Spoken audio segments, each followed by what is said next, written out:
I want to share with you a client today who, after launching her rebrand, in the first day of it being live, she got one new client, another new lead who's probably going to turn into a client, and nine signups to her email list. And she doesn't even have like an opt-in or a freebie. She just has her newsletter to sign up for.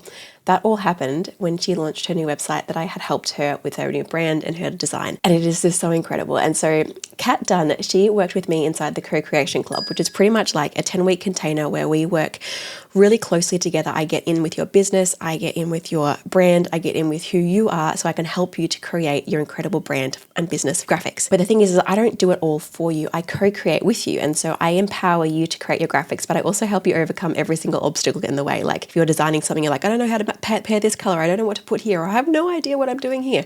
I'll do it for you. I'd help you and I step you through, and it's kind of like a team collaboration as we create your brand together. And it is such an incredible experience. And I wanted to share with you Kat's experience of the club because she's not naturally creative. She said that herself. And so I've interviewed some people on here and they are a natural creative kind of streak in them.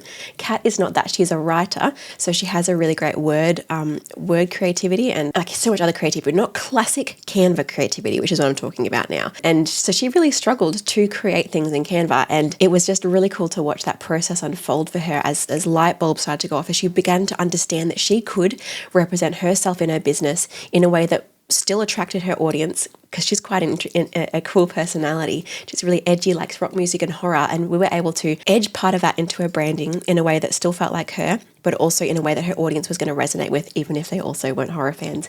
And so I'm really excited to share Kat with you, share a bit of her branding with you. If you're listening on the podcast, feel free to head over to the YouTube video as you go through this one, because there's a few examples I'm going to pop up on the screen as well, which I think will be really insightful and really inspiring too. But still all great to listen to the podcast if that's what you are. So thank you for joining me.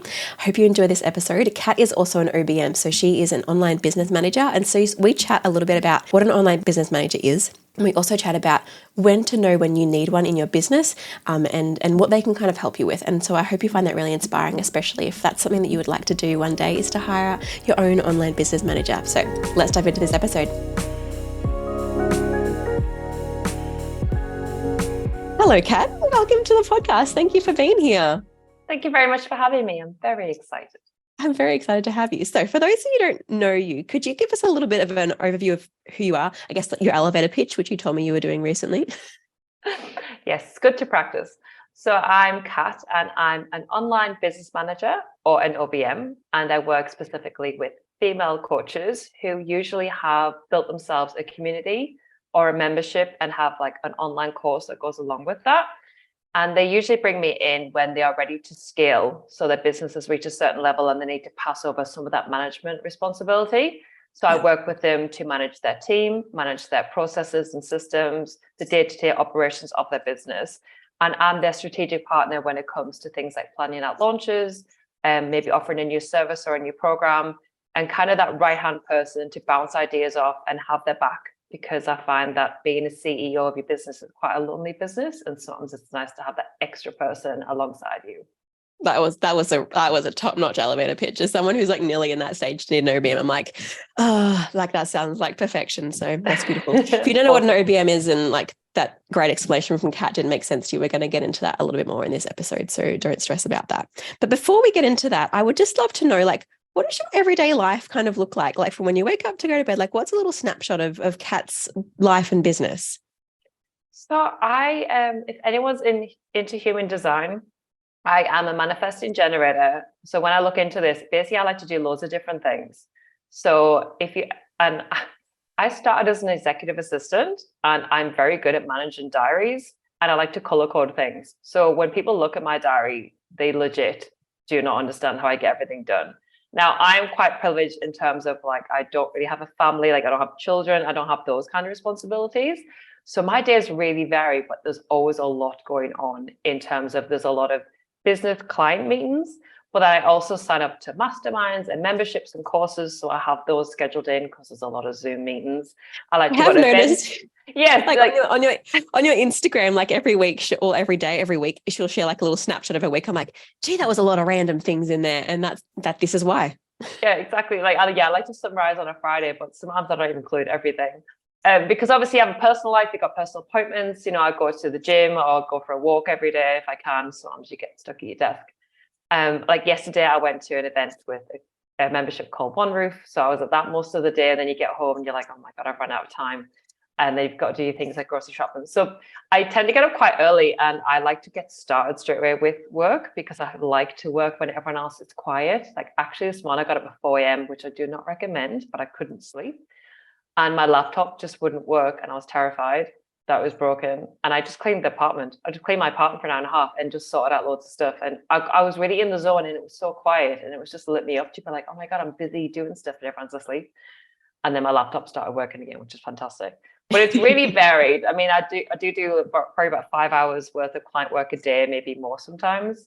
But yes, there's a lot of meetings, a lot of events. And then the weekends, like I host writers groups, and I like to hang out with friends and go to events. So I very rarely resting, which I probably should do more of. All right. I feel like some of these things, if they're recharging you, then that still can be resting. Like you don't look like you're burning out. So no, yes, I don't feel it. I think I could have a bit more, like I could just sit and watch Netflix. That's okay. Like, I'd rather than being on the go. I do find that hard too. I was just talking to a friend this week, and she was like, and I just laid in bed all day because she's been full on for like a few months. And so it was finally a chance to stop. And I was like, all right, stop. I don't understand what it means to just sit and do nothing. Like, what were you actually doing in that time? Like looking at the roof? Were you sleeping? Like, were you thinking? And she was like, I was watching videos on YouTube. And I was like, okay, cool. This is how people rest. They just sit and watch stuff. Okay, cool. Yes, I do a lot of personal development, and we have like I go to retreats, and there's sometimes the task of like do nothing, and they mean like do nothing, like you just sit there, and it's the hardest thing. I challenge anybody listening: don't take your phone to the bathroom, don't take your phone everywhere you go, and if you're queuing for something, don't pull out your phone. You're on a train, don't pull out your phone. It's hard. It's so weird. And I was doing it yesterday, and I was watching everyone else going, there's literally not a single person who has their head up. I was like, this is fascinating. We're all caught in the ship now, but it's the hardest thing to rest, especially to do nothing when you rest. Yeah. There's so much value to it. Anyway, that's a whole other kettle of fish. I'm here for it. All right. So could you explain again, just briefly, what an OBM is, just for anyone, particularly for people, I think people like in like that have been in business for quite a few years and are getting more established all know. But for those people that are kind of maybe starting out and like this can be in their future kind of dream board, what is an OBM? So the best way to look at an OBM is basically as an office manager. So if you had an actual office in the city somewhere, that person runs the entire office. So you can sit in your private office and get things done. So basically they're coming in to manage all aspects of the business that no longer need your input or are not your zone of genius.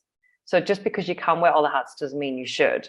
So the idea is that in your business, then you just relate to that one person. That one person comes to you with everything that's happening within your business or the team.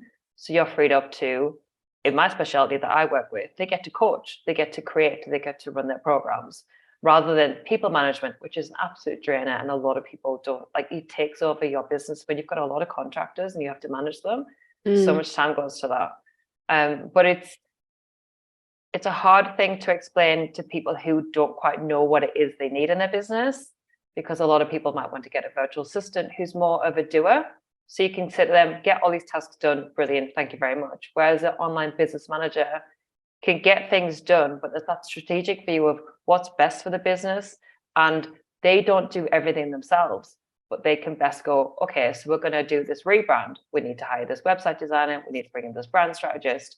And they would manage all those moving parts for you. Yeah. So it's kind of like if you're at the top, they're underneath you, and then they manage all the pieces underneath that. Gotcha. That's cool. And I was about to say, like, how would you describe the difference between a virtual assistant and an OBM? And I think it's right. It's that strategic side and the more management. It's kind of like a project manager. Like in my business, a design side of stuff, like I need people to help me manage projects I've got going on for clients. And so I guess it's similar to that as well, but in the online sphere. Yeah, I always compare it to, if you're going to build a house, you'd work with the architect to do the plans, the layout, how is everything going to work? How's it going to fit? Let's look at the budget. And then obviously the builder comes in and builds it. So the architect is the OBM and the builder is the virtual assistant. And most businesses will have both. And the OBM and the VM work together. Yeah. Yeah. Yeah. And so like how many clients, like how many businesses are you OBMing for? Like, I just don't understand how your brain has the capacity to think strategically for so many businesses and have the time to do all that really well. Yeah, I think being a manifesting generator is probably a benefit here because like, I like to be in all these different businesses and get involved as much as I can. At the Yeah. moment, I probably have slightly too many clients. I have about 6 clients. 2 of these clients have been with me the entire time. I've been in business Wow. 2.5 years and they've been with me the whole time. And it's nice to see like them grow and me grow and the business grow and their communities grow. It is hard, but it's also like it comes down to your personality and how you manage your work. I'm very much like I use project management tools. I use my diary to plan out my days. But it's for me, I only work with people who the work they're doing I know is changing the world or changing other women's lives. Like I'm lit up by being in their world and their community. And that drives me forward because if they succeed, then I've succeeded. Yeah. So that. Yeah. But yeah, it definitely wouldn't recommend having too many clients. It's easier as a VA. I had 10 clients at one point Yeah. and it was manageable, but it was exhausting. But I Yeah. definitely recommend having fewer clients long term. It's definitely you Yeah. want to get really involved on every level. Yeah. That's so cool. Okay. And as a business owner, how can we know if like we're at that stage where it's time to hire an OBM? What are some things that we can ask ourselves to work out if this is the time to take that step? I think the best thing to do is get a pen and paper. I don't care how you normally work, pen and paper is the best way because when you have a pen in your hand, it really connects to your brain. I find it could be because I'm a writer, but that's literally what you need to do. And I want you, it's going to take some time. I'm sorry, but it is write down every single thing that you do in your business. And I mean, every single thing, whether it's reconciling in Xero, creating social media captions and images and scheduling them, and then the actual coaching that you do and creating projects, every single thing you do. And then look at that list and highlight what you don't like to do, what you're not very confident doing, and what you no longer need to be doing. And then you kind of look at those tasks into a different column and say, well, actually, these are quite doing tasks. If it just, I need someone to schedule my social media posts, brilliant. You just need someone to come and schedule them for you. But if it's a case of, well, I've been looking at my numbers and my reach isn't getting any better, my leads aren't getting any better, I can't strategically think about how I'm going to do everything because I'm bogged down by tasks. That's obviously more of an online manager coming in to review that with you. So I definitely think you could bring in both, but it's really going to depend on what's your time best suited to do. Because if you're a coach and your hourly rate, for example, is $300 and you're spending 6 hours a week doing admin that a VA could do, you're wasting how many hours that you could be coaching or working like that. So it's a hard one. It's like you almost need to know yourself and your own business to know which one you need. But I also don't be put off by just thinking I'm going to hire the cheapest possible outsource and get the cheapest VA I can and just give them everything to do, because that won't work either. You really want to bring someone in to work long term with your business. And sometimes the higher price point is the person you really need to bring in, because it might be you can't effectively look at your business. So you could bring in someone like me who can review it and go, all right, cool, you need to bring this person and try this or outsource this. And I'm, great. Automation is key. Oh my God, automate as much as you can. Automate. And if projects scare you in terms of like actually, like having to set up a system, then you can hire someone to do that for you. Because at the end of the day, it doesn't have to be forever. And I know it's scary to spend money, but if you don't spend money now, it's going to cost you money down the line. Yeah. There's so many little nuggets in there. So many little nuggets in there. I was like, I'll bring out that. Now I can't remember all of them. But yeah, like I remember when I first was hiring a virtual assistant, at least, I was like, well, yes, I can do all of these tasks and I'm quite good at them and I don't mind them. But if my time is going into doing that and I could be advertising more to get more actual, because look, my capacity is severely capped at the moment. Like I'm literally only taking on as much as I can physically do in terms of client work and coaching and stuff. And so, yeah, the fact that a VA was able to take like 6 hours off me so that I could then put that into coaching, I have a higher hourly rate than I pay my VA. So then that kind of just works it out. Plus she gets a job, I get stuff done and everyone's happy. Like it's a win-win. And so I love that idea with an OBM as well. And did you mention, so it doesn't have to be forever. What was that point? So I think people get a bit scared. A lot of us have come from the corporate world, for example, and you go to an interview, you have an interview, and then you're in your job. And a lot of people can stay in these jobs for years and years and years and years. Like I was in a data entry job for 2 years because I liked the team. And then it went blind. I was staring at the screen for 10 hours a day. But I love the team. That's why I stayed, even though it was the most rudimentary job ever.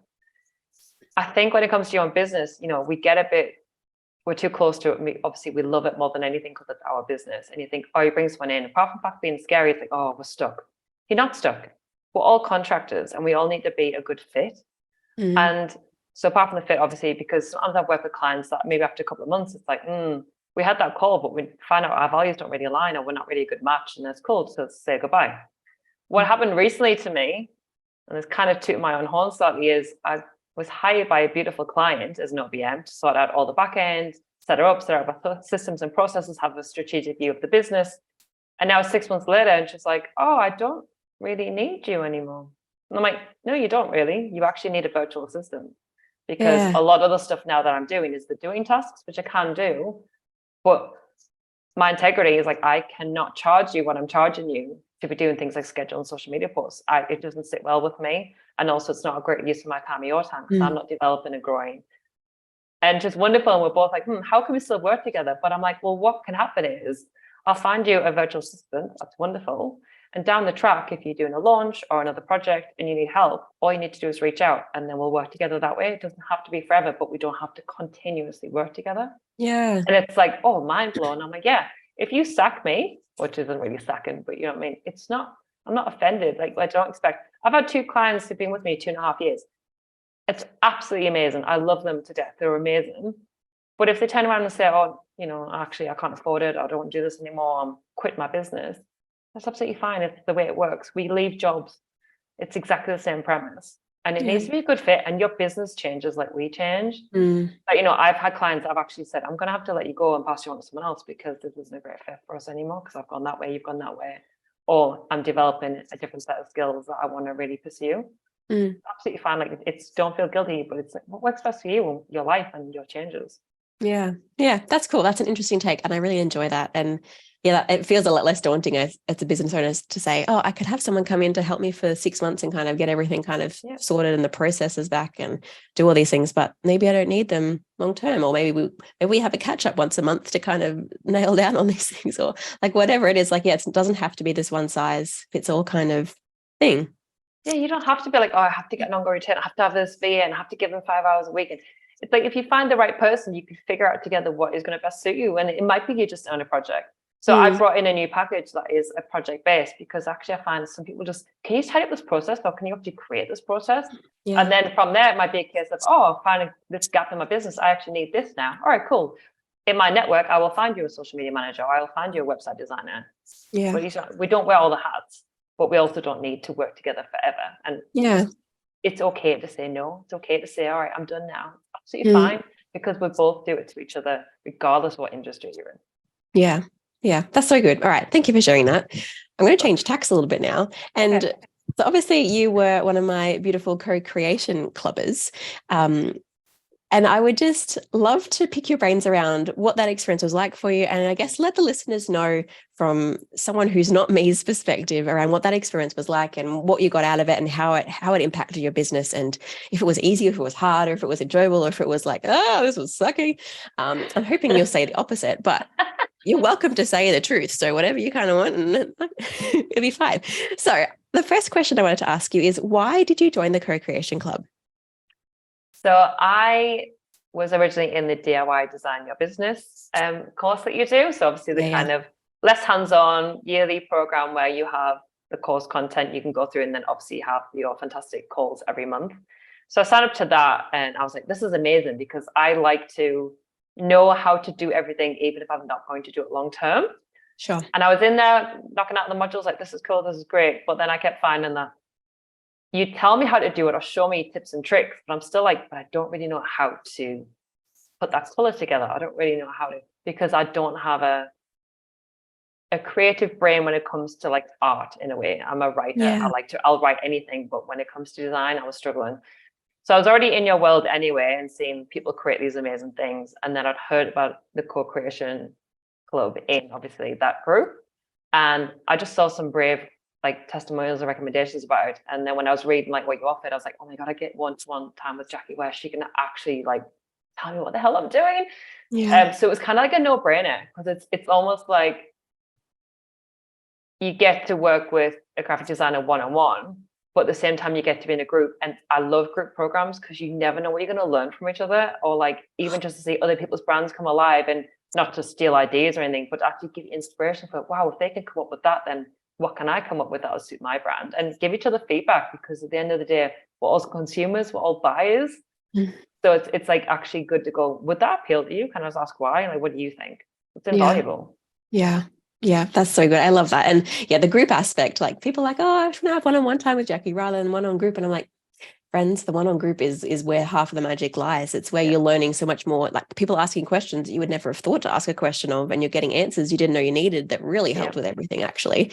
Or like, getting that second opinions. Like I love saying, all right, guys, like this is my opinion, but what do you actually think? And sometimes it's different to my opinion. And so it's so much better to have that full spectrum of opinions rather than just Jacqui and what she says goes. And so yeah, like the whole thing is so good.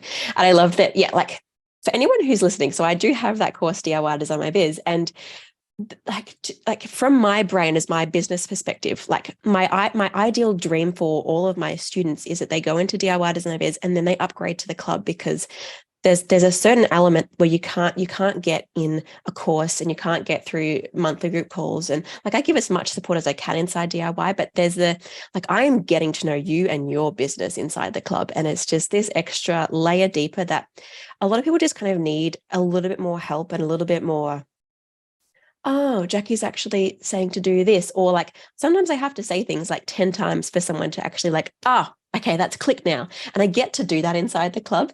And so it's such a good thing that you were like, yeah, actually like the DIY was amazing, and you would have learned a lot of foundations there. But the fact that you're able to then get actual hands-on help for your actual business and graphics, I think was really powerful. And like it took us a little while to come up with your brand. Like it wasn't like some students in the first call, we're done, we've fleshed out your brand, and we could move on to everything else. But for you, it took us a little while. What was that process like? So it's I mean, other people out there who aren't, very design oriented like me, I kind of had an idea in my head, but I couldn't articulate it, and I couldn't really imagine it, because I'd say the brand I did have, it wasn't a brand. It was like I kind of picked a kind of shade of purple and found some Canva templates and kind of just put some images in that I did with my ring light in my living room. And then when I did do my first brand shoot, it was just very stock images of like, the laptop on the kitchen bench kind of thing, which was fantastic photographer, but really I was so uncomfortable, didn't know my brand. So I really wanted to lean into, can I be a business owner as myself? And myself is very strange. I'm a big horror fan. I love rock music. Like I'm into personal development a lot, but I'm all sorts of things. And I think, well, can I bring that into my business? Because I dress like this, I sound like this, I like these things. So when I was in there, I was like, well, I want it to be me and edgy and cool. But all I could see was like, oh, let's have skull here and a skull there and a skull. And obviously speaking to you, like, you can't really do that, because there's a fine line between being yourself, but then also you have to attract your ideal client, and they don't necessarily have to like rock music or like horror films, but there has to be an element of like, they're going to be drawn to you because of your values or your interests or something.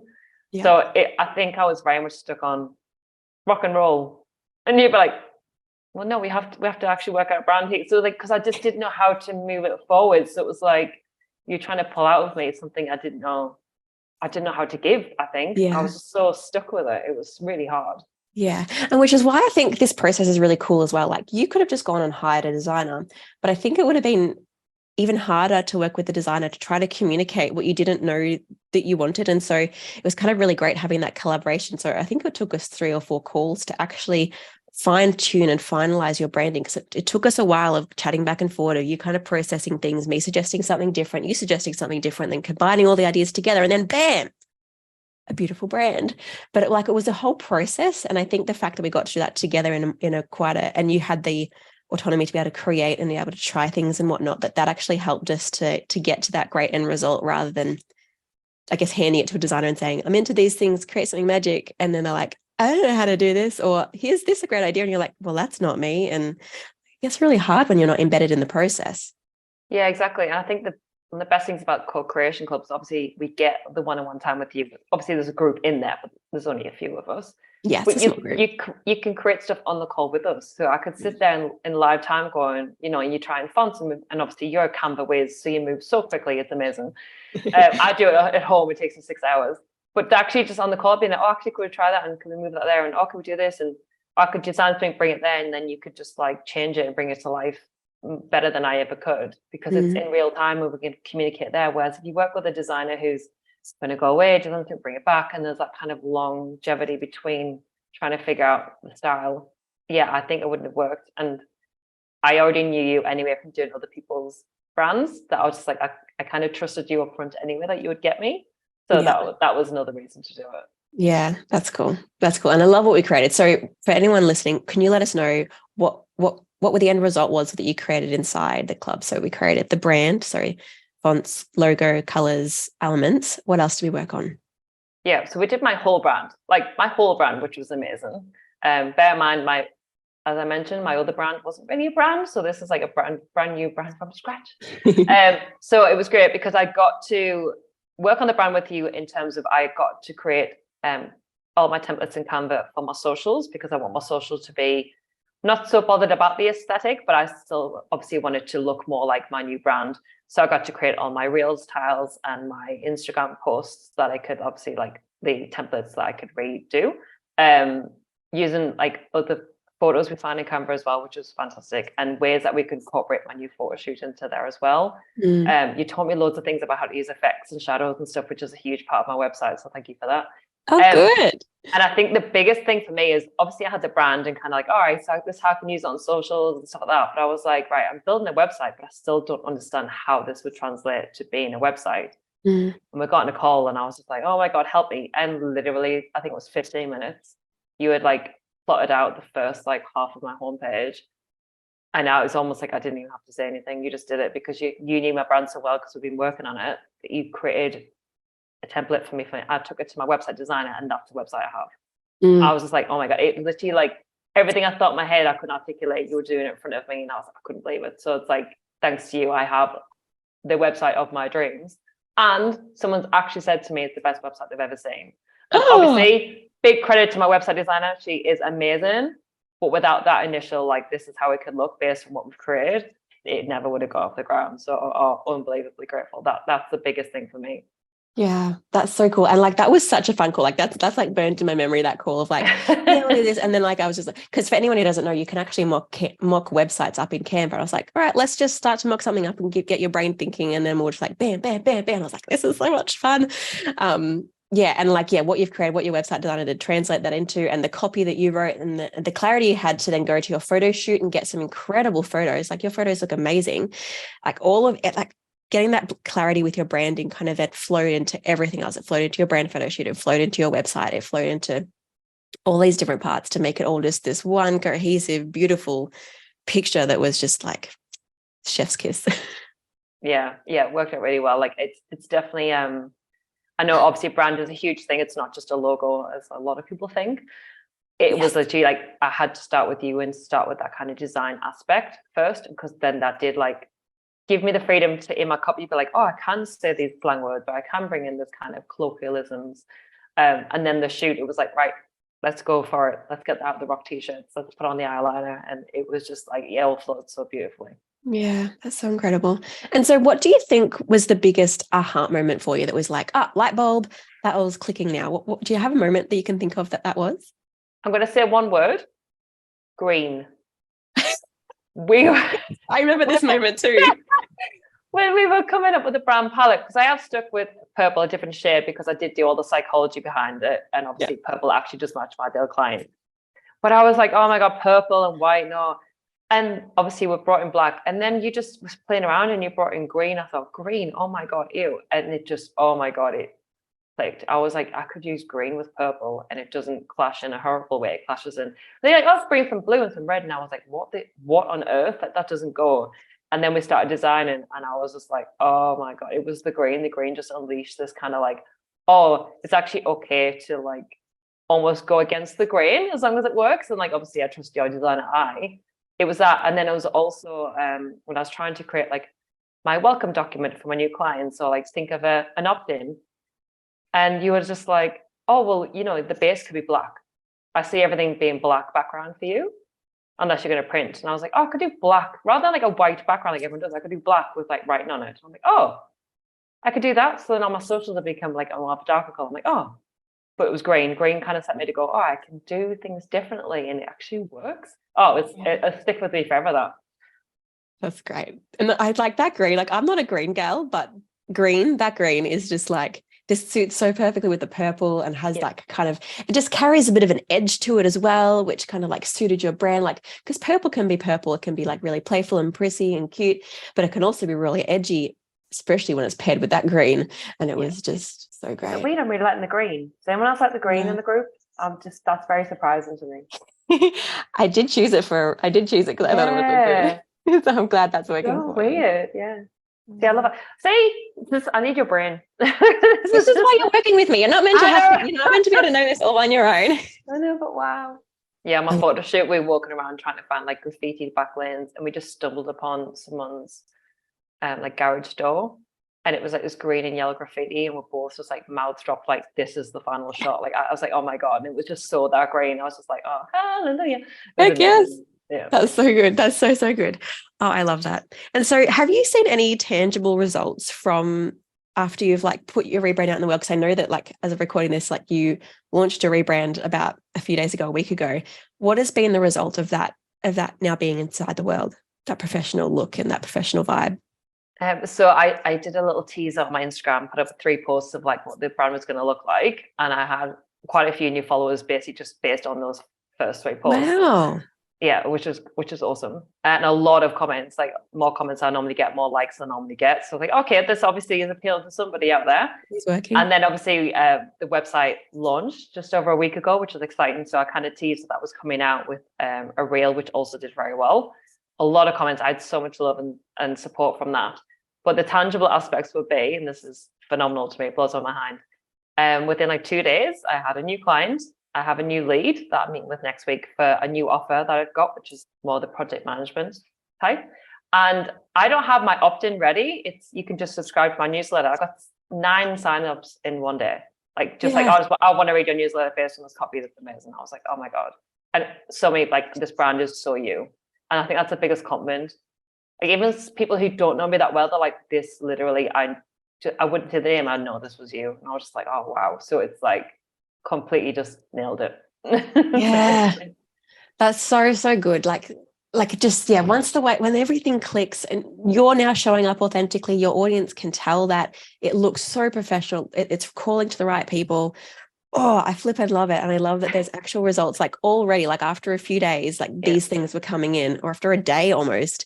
And it's like, imagine the power that they can have over like the lifespan of your business, and like just all of those things. I love it so much. I was talking, actually, I had someone email me this week saying, oh, Jacqui, I love you, but I'm going to unsubscribe because I don't really like your style. And I was like, that's fine. But did you realize that as a graphic designer, my goal is to help you create your style, not my style. Like, please don't copy my style. This is my style. And so it's just, I just love that you're the epitome of like, I don't love dark, grungy things. I can't watch a horror movie. Like, we're very opposite in those kinds of things, but I was still able to help you create the perfect brand for you. And it's like, I just love that it's actually really epitomized into that. Yeah, because if I just thought like, so you're saying, oh, it's not really my vibe, like I can't work with her, then that doesn't make any sense to me, because it's like, this is your job and you live and breathe it. And there's been so many testimonials from all your students and the things that you've created with them, the brands you've created, like they're phenomenal, and the results they've had are great. Like, I know how talented you are, so that person irks me, but it's their loss. That's absolutely fine. But yeah, the brand that you created for me, like I knew it was in there, but you were the only person that could drag it out of me. Like, I absolutely know that for a fact. I have another tangible result, actually. I got asked to be on 3 podcasts. Stop it. 3 podcasts. So yes. That's more than I get asked for. Thank you very much. So good. You go. And you hit the 1,000 followers and you're getting on the podcast. I got 1,000 followers. Yes, it's all that goes blazing. So just keep the momentum going.